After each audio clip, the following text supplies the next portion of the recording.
Pero este título, no hay condenación para el Hijo de Dios, no hay condenación para los hijos de Dios, es una esperanza para nosotros que tiene que ser como considerada muy importante, muy grande, y donde tenemos que cimentarnos y apoyarnos, porque no hay condenación para los hijos de Dios. Y vamos a ir desglosando un poquito, ¿no?, en la palabra de Dios para tratar de atesorar aquello que más nos sirva para la vida, para poder vivir de acuerdo a la palabra de Dios, pero que la podamos entender bien para poder vivirla bien. Cuando nosotros entendemos bien la palabra de Dios, hay paz en nosotros. La practicamos y hay paz, porque hay esperanza. Porque la palabra de Dios es esperanza. Por supuesto hay responsabilidades, tenemos una responsabilidad. Pero vamos a ir viendo de a poquito. Ahora estamos entonces en Romanos 8:1. Dice la palabra de Dios: ahora pues ninguna condenación hay para los que están en Cristo Jesús, los que no andan conforme a la carne, sino conforme al Espíritu. Para los que están en Cristo, unidos a Cristo, ¿no?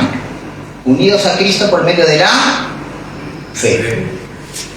Nosotros nos identificamos espiritualmente con Cristo. La palabra dice que estamos bautizados en Cristo. Somos sumergidos espiritualmente en la persona de Cristo. Y hay una identificación espiritual.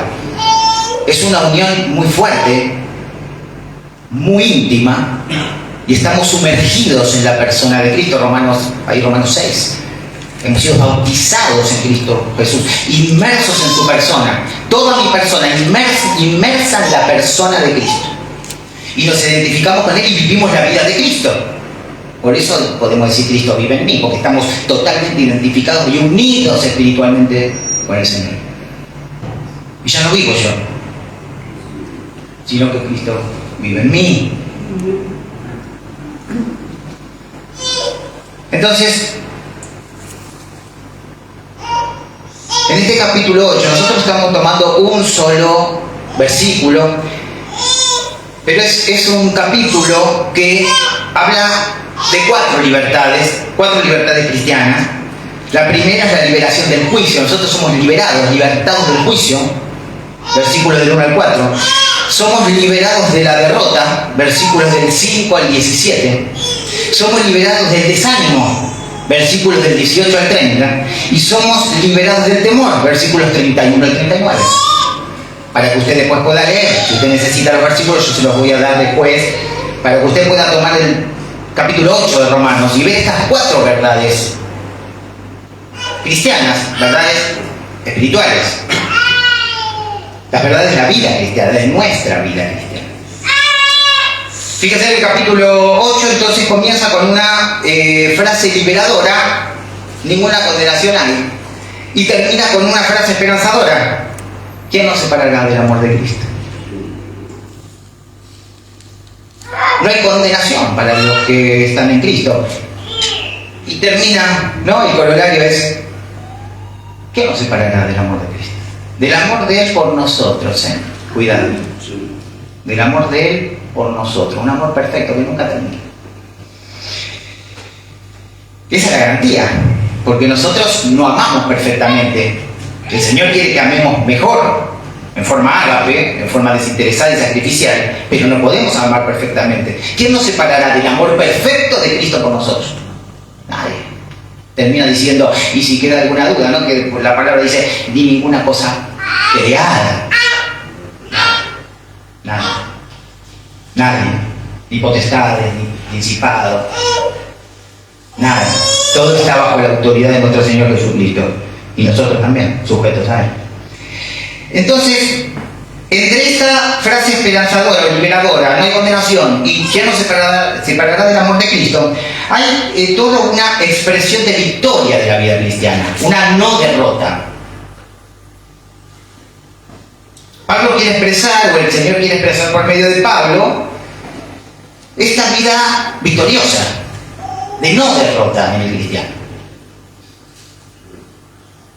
Entonces, pero también deja claro que esta victoria, esta no derrota, es por la vida, muerte y resurrección de Cristo. Y no hay otra forma que nosotros consideremos, o nos consideremos victoriosos, si no es enraizados en la vida, muerte y resurrección de nuestro Señor y Salvador Jesús. No podemos ser victoriosos, aunque nos podemos sentir victoriosos en muchas áreas de nuestra vida. He tenido victoria, he tenido éxito, que tiene que ver con la victoria, he ganado. La palabra no nos nombra jamás eso. Ese es un gozo que cae, que se va a desvanecer, que en un momento vamos a sentir su vaciedad. Una vaciedad en nosotros, un vacío, una niebla. ¿Sí?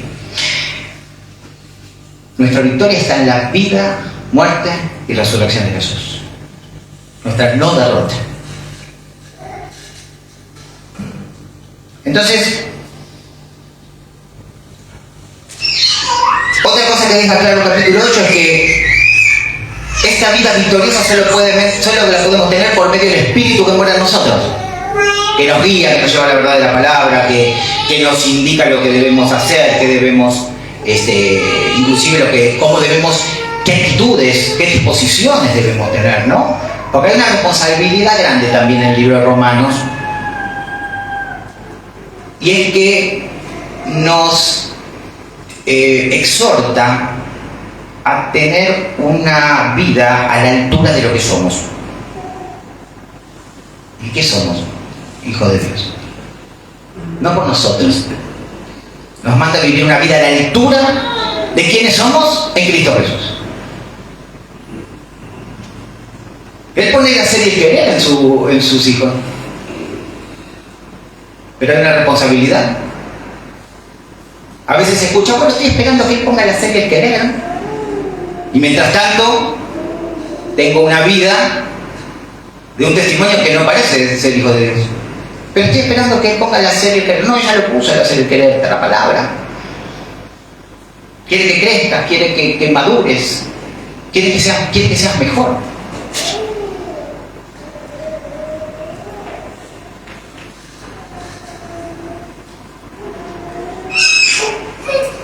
Entonces, vemos que en este capítulo 8, 19 veces nombra el Espíritu Santo. Como fundamento, como exaltación de la obra del Espíritu en nosotros. Hasta el capítulo 7 de Romanos, inclusive, 3 veces se nombra el Espíritu Santo. Y en este capítulo 8 la nombra 19 veces el apóstol. Resalta la importancia de la guía y de la operación, cómo opera el Espíritu que mora en mí, en ustedes, en nosotros. Entonces, para poder apreciar bien este versículo 1 del capítulo 8, poder realmente darle ese valor que nos llene en el sentido teológico, pero que nos llene de esperanza. Vamos a hacer un recorrido un poquito por el capítulo 7, pero un poquito antes también. Cuando Adán y Eva caen, se endurece su corazón, su mente también se oscurece, se endurece su corazón. Y hay una voluntad que es esclavizada. Hay una voluntad que se esclaviza. ¿A qué? El pecado. Es esclavo del pecado.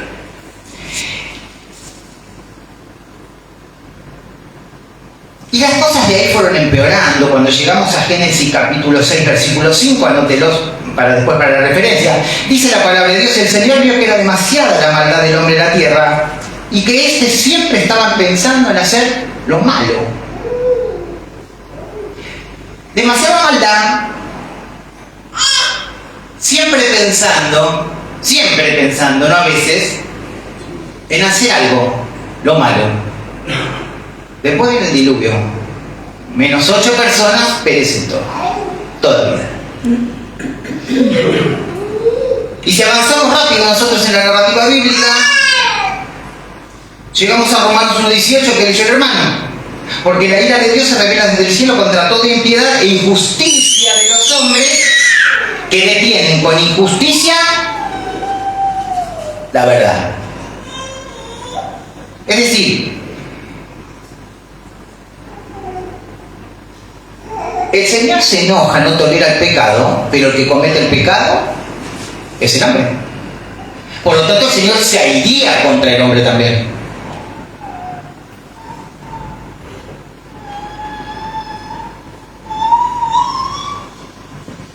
¿Por qué? Porque obstruye la verdad de Dios. Una verdad de Dios que ya ha sido revelada, pero aún así la obstruye. Y el Señor se airía, se enoja. Airarse es como algo más fuerte que un enojo común, es más que una molestia, es una exasperación, como una ira, ¿sí? Como algo fuerte. Mire, Dios nos ama tanto que quiere que creamos en Él para que cambiemos.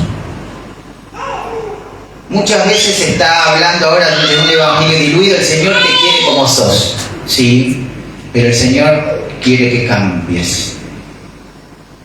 El Señor quiere que cambiemos. Es más, nos ama tanto que quiere que cambiemos. Es más, nos ama tanto que quiere que creamos en Él para que pueda cambiar nuestro corazón para no ir al infierno. De esa manera nos ama el Señor. Nos ama tanto que quiere que cambiemos.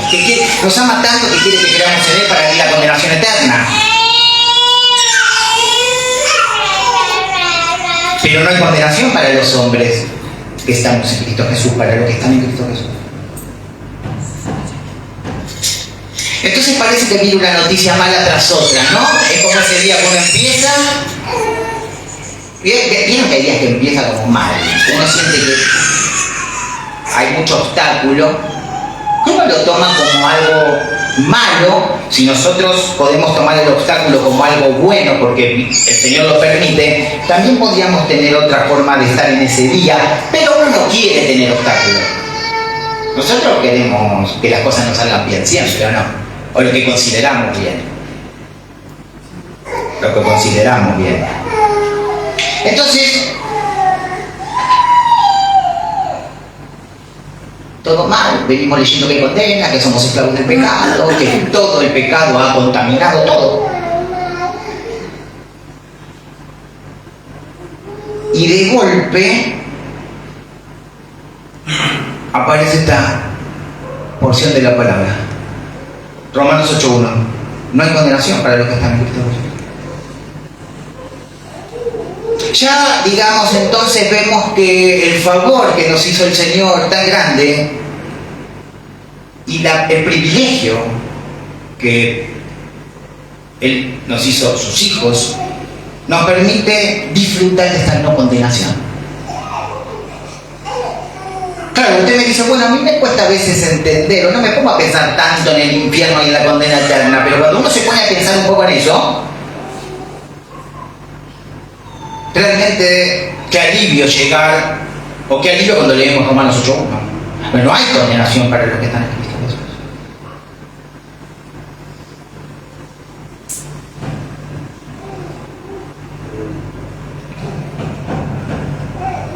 Romanos 8 trata también de explicar, el libro de Romanos, que esta caída ha sido muy duradera. Dura hasta hoy, aún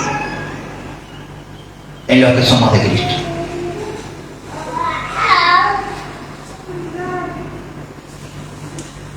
Y Pablo en el capítulo 7 trata de explicar la condición del hombre en Cristo,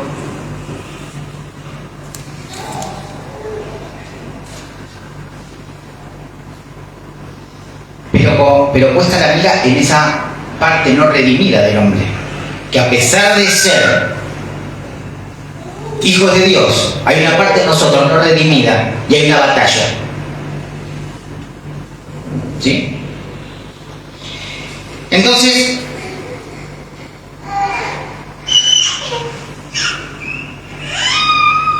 vamos a ver que estas consecuencias de esta caída duran. Y para entender las buenas noticias de Romanos 8, recorramos un poquito, por ejemplo, Romanos 7. Romanos 7:7, capítulo 7, versículo 7, la ley revela mi pecado. Y dice, yo no conocí el pecado sino por la ley. Bien, yo sé que soy pecador porque la ley, algo me dice, no lo hagas. Yo no sabía que era codicioso cuando la ley me dijo no podía ser. La ley me muestra entonces, revela mi pecado. En los versículos del 8 al 9 de Romanos 7, 8, 9, por ejemplo, esto es un resumen.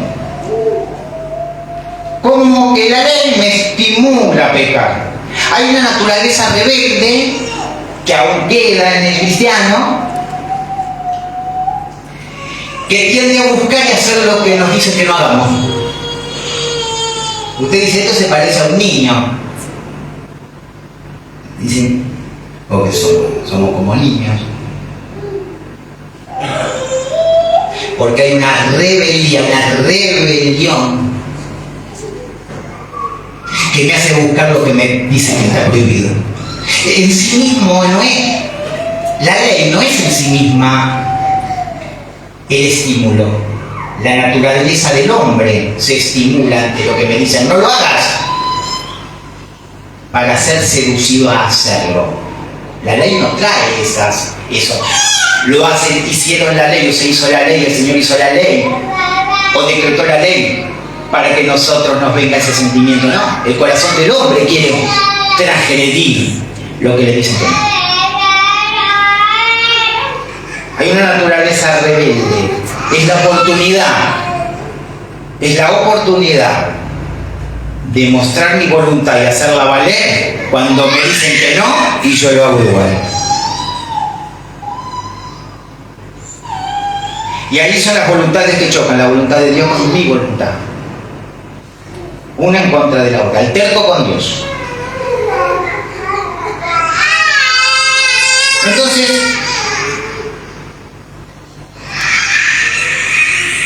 versículos 10 y 11, por ejemplo, seguimos en Romanos 7, para hacer este resumen, para poder comprender mejor Romanos 8:1. La ley mata. Romanos 7, versículos 10 y 11, nos dice que la ley mata. ¿Por qué? Porque en teoría, y para esto hacían los judíos querían obedecer la ley tajantemente, es irreprochable.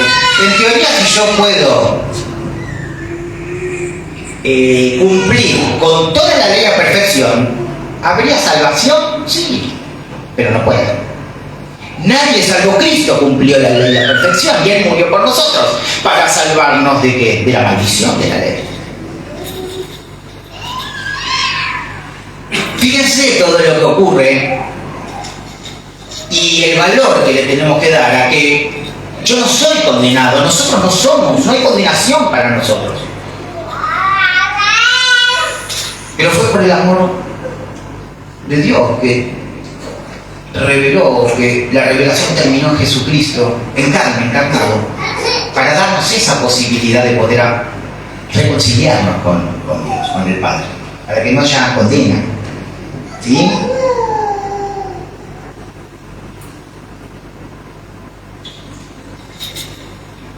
Fíjense en el versículo, estamos en 7:11, Romanos 7:11, estamos haciendo un pequeño resumen del capítulo 7, porque el pecado, tomando ocasión por el mandamiento, ¿qué hizo? Me engañó. Y por él me mató. El pecado le dio una falsa esperanza que podía ser justo por medio de la obediencia a la ley. Y lo mató. Y mata, como está matando. Por eso está lleno de muertos espirituales. Porque hay una esperanza todavía, que si yo hago cosas buenas, ayudo, yo por obras puedo ganar la salvación. Y la ley mata, dice Romanos 7. Me engañó, dice Pablo, dice, me engañó el pecado.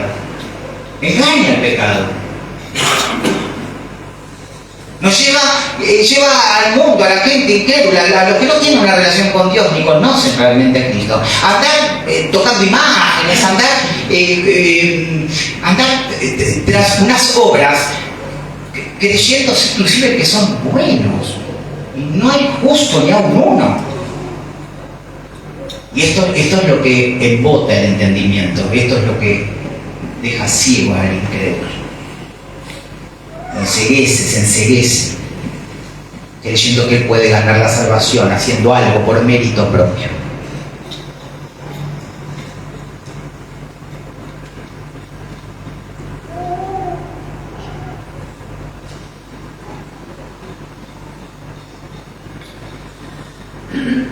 Fíjense, estamos todavía en el Romanos 7,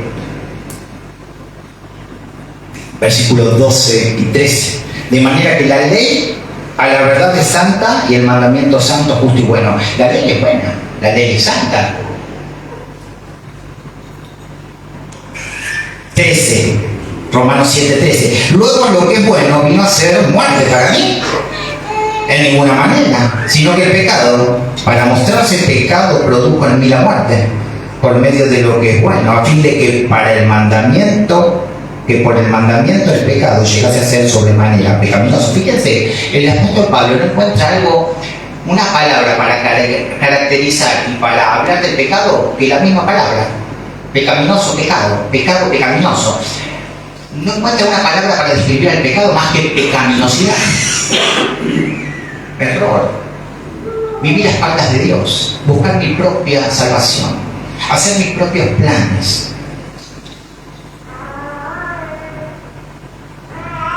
El pecado es la causa de la muerte espiritual, no la ley.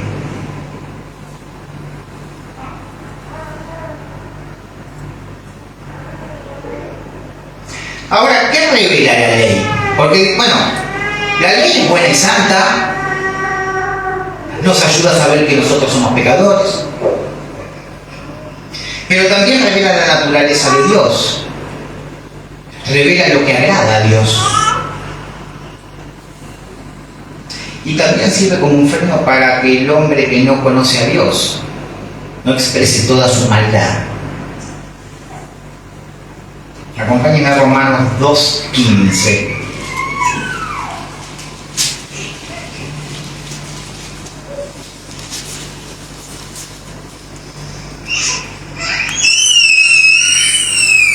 Vamos a leer un poquito antes del 14.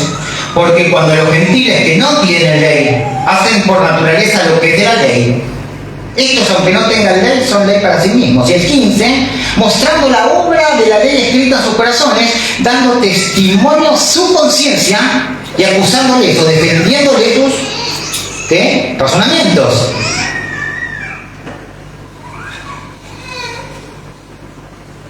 Los gentiles que no tienen ley, hay una ley escrita en sus corazones, innatamente, dada por Dios, aunque no conozcan a Dios, que les da esa conciencia que les hace ver qué es bueno y qué es malo, y que sientan culpa y que sintamos culpa por eso, cuando transgredimos lo bueno, cuando hacemos lo malo. Hay una ley escrita en los corazones. ¿Se acuerdan que muchas veces hablamos de esto en los estudios? Pero el Señor no permite que se revele toda la maldad del hombre, no. ¿Dónde lo dice? Ahí, Romanos 2. Hay que leer un poquito más para arriba, un poquito más para abajo, después en el contexto. De esa conciencia que hace que el hombre incrédulo aún es ley para sí mismo, porque tiene la ley de Dios en el corazón.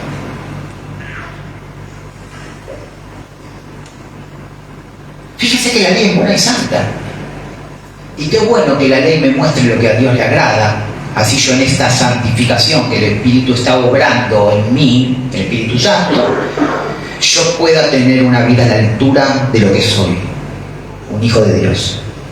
Que mientras el Señor me va perfeccionando, yo pueda entender que tengo que tener una vida, una actitud, una palabra a la altura de lo que somos, hijos de Dios. Hospedaos sin murmuraciones. Está lleno la palabra de comandos, de imperativos que nos dicen no lo hagas. Por ejemplo, la ley nos justifica, aunque ella es justa. Entonces, y para poder entender, ¿no? Para poder entender la disyuntiva, la lucha, la guerra ¿Qué hay en el cristiano? O sea, esa guerra que a veces hablamos de guerra espiritual, una guerra que tiene que ver con un cuerpo, con una humanidad que todavía tiene deseos pecaminosos. Y Pablo habla de esto en Romanos 7, mucho, ¿sí? Puede decir Pablo, no hago lo que quiero, sino lo que no quiero, eso hago. Pablo dice, yo no hago lo que quiero. Muchas veces no hago lo que quiero. Lo que no quiero, eso hago. Y lo que quiero hacer, después dice, no lo hago. Acompáñenme a Romanos 7, 21, 23.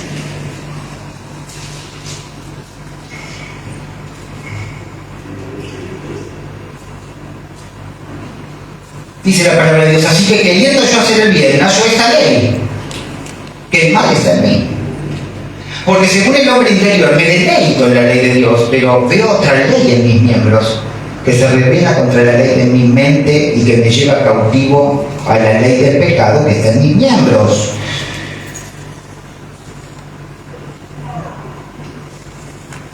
Hay una guerra en el deseo de obedecer a Dios en nuestro interior. Es la condición humana no redimida nuestra.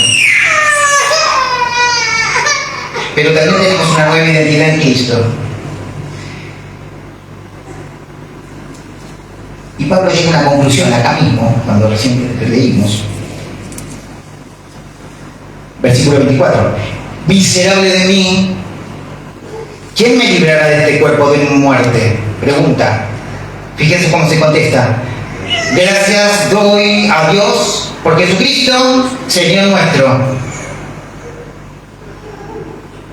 Para que podamos comprender y valorar Romanos 8.1, tenemos que entender qué pasa con nosotros, aún siendo de Cristo, y la obra del Espíritu Santo en nosotros.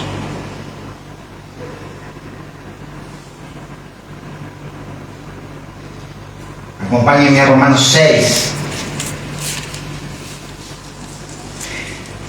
Sabiendo esto, que nuestro viejo hombre fue crucificado juntamente con él para que el cuerpo del pecado, el viejo hombre, es sinónimo, sea destruido a fin de que no sirvamos más al pecado. El viejo hombre ha sido crucificado, dice, por sus pasiones. ¿No? Ahora fíjense el versículo 12, en 6.12, Romanos 6.12. No reine, pues el pecado en vuestro cuerpo mortal, de modo que lo obedezcáis en su concupiscencia. Pero Señor, si mi viejo hombre fue crucificado con Cristo, ¿por qué acá me mandás a que no reine en mí el pecado y que no le haga caso a las concupiscencias? Porque hay una lucha, porque hay una guerra. Romanos 6, ahora versículo 13. Ni tampoco presentéis vuestros miembros al pecado como instrumentos de iniquidad, sino presentaos vuestros miembros a Dios como vivos de entre los muertos y vuestros miembros a Dios como instrumentos de justicia. ¿Por qué nos hace esta advertencia? Vuestro viejo hombre está crucificado por sus pasiones, pero no hagan esto. Una vida a la altura de lo que somos, mientras el Señor nos va perfeccionando la obediencia.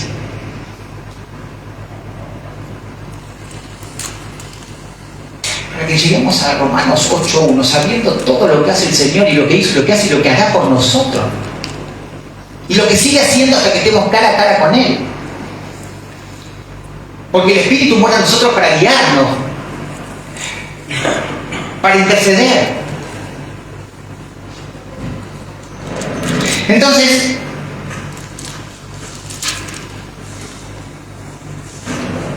parecía que todo estaba perdido y el Señor dice, gracias doy a Dios por Jesucristo, Señor nuestro. Qué bueno.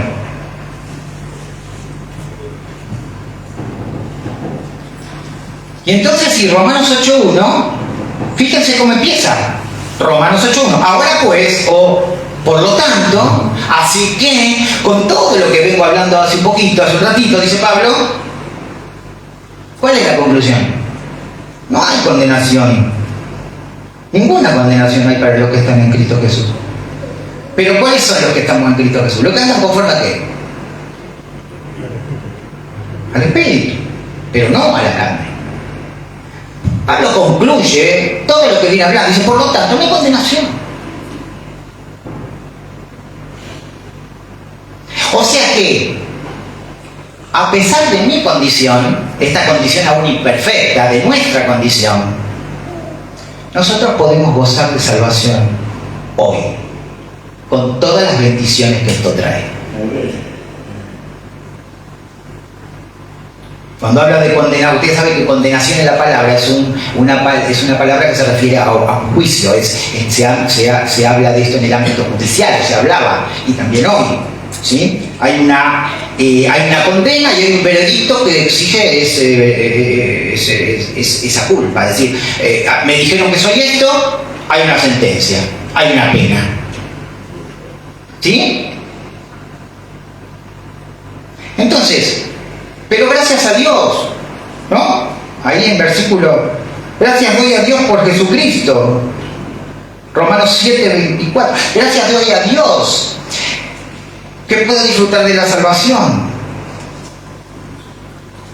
Ahora, porque fíjense, ahora que aquel que nació pecado, que no conoció pecado, fue hecho pecado por nosotros, ¿no? ¿Para qué? Para que pueda hacer justicia de Dios en él. Qué bueno. Ahora que aquel que no conoció pecado, ahora me imputó su justicia. Qué bueno, me dio. Ahora que Él ha conquistado el pecado y la muerte, ahora que Él ha resucitado, ahora que ha hecho posible la salvación por medio de la fe, de mi fe puesta en Jesucristo, ahora sí podemos clamar. No hay condenación para los que estamos en Cristo Jesús. Ningún pecado, presente, pasado, futuro, puede cambiar esta decisión divina. Una decisión legal que no va a cambiar. ¿Por qué? Porque el castigo ya fue pagado por Cristo. Él cumplió con la ley perfectamente y nos sustituyó en esa cruz. Fue una muerte vicaria, uno por otro. Una muerte de sustitución es una muerte vicaria.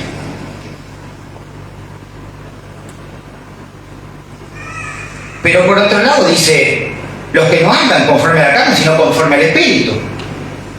Y acá es la responsabilidad.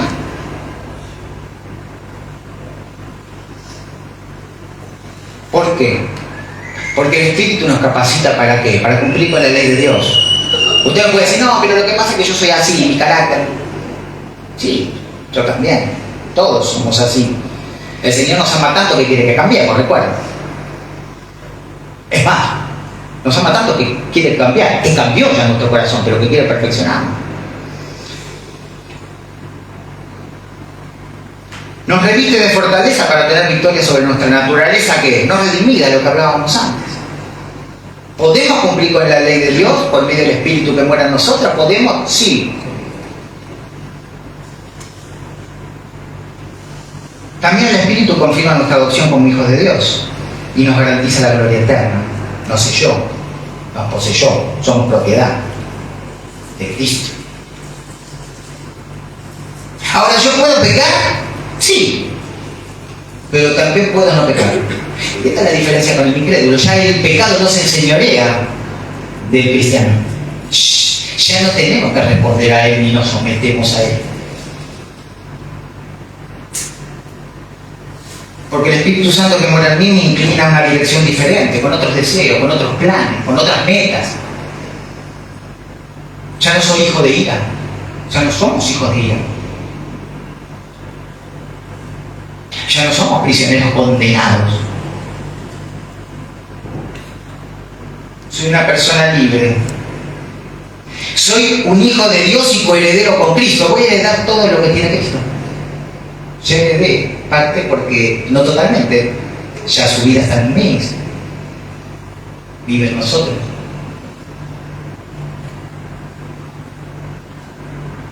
Ya formo parte de un linaje escogido, de un linaje escogido, de una nación santa, de un real sacerdocio. Somos sacerdotes y reyes. Debemos comportarnos a la altura de lo que somos. Hijos de Dios, linaje escogido, nación santa. Pastor, a veces veo actitudes que yo digo, ¿cómo puede ser? Porque no hay renuncia a eso. Porque me salgo con la mía, porque me olvido de mi comportamiento, que mi comportamiento tiene que estar a la altura de lo que soy. Bueno, pero el Señor, estoy esperando que ponga la serie el querer. Ya lo puso. Acerquémonos al Señor, tengamos una relación muy íntima con Él, que sea el centro de nuestra vida, para tener un comportamiento a la altura de lo que somos, reyes y sacerdotes, linaje escogido, nación santa. El consumado del Señor en la cruz, consumado es, ahí en Juan 19:30, dice que todo ha sido hecho, todo ha sido cumplido, todo ha sido saldado. ¿Se acuerda que consumado a veces yo digo que es la palabra del verbo teleo, que es telestai? Esto se usaba en la época del Señor como un sello, cuando alguien cancelaba toda una deuda, de impuestos principalmente. Telestai. Ya terminé todo. Vivan a la altura de quienes son. Vivamos a la altura de lo que somos, reyes y sacerdotes para Dios. Por eso que estas palabras entonces nos ayudan a vivir también una vida más agradecida. Hasta que llegamos a Romanos 8:1, ustedes saben, la narrativa bíblica habla tantas cosas, han pasado tantas cosas, hasta que llegó y encarnó Cristo. Y ya no hay condenación para los que estamos en Cristo Jesús. Que podamos tener esta vida con más contentamiento. ¿Cuándo? Siempre. ¿En qué circunstancias? En todas. Lo que pasa es que yo no quiero, en todas. Dios está en control. Y que podamos estar más en santidad. No santos perfectos. A veces una versión. Somos santos. La palabra dice que somos santos. Separados. No hay mucho secreto. Separados para tener una vida acorde a quienes somos. Hijos de Dios. Vamos a orar. Padre Santo, Señor, gracias porque has traído esta palabra, Señor, una palabra de esperanza, pero también principalmente, Señor, para que podamos, Señor, valorar esta obra en esa cruz, Señor, tu obra en esa cruz, Padre. Ese Hijo, Señor, que entregaste para llegar, Señor, a Romanos 8:1, Señor, cuando fue escrito por inspiración divina. Ya no hay condenación para nosotros, Padre, porque estamos en Cristo, en tu Hijo Jesús. Gracias, Señor, porque tu Espíritu mora, tu Espíritu hace la obra, tu Espíritu opera en nosotros, Señor, nos guía para que seamos mejores, que podamos cumplir con tu ley, pero ahora por medio de la ley del amor, por la gracia, Padre. Gracias, Señor. Una bendición grande, derrame tu Espíritu sobre esta congregación, sobre cada hermano, pruebas, desiertos que estemos pasando, Señor. Te damos gloria en el nombre de Jesús. Amén. Bendición.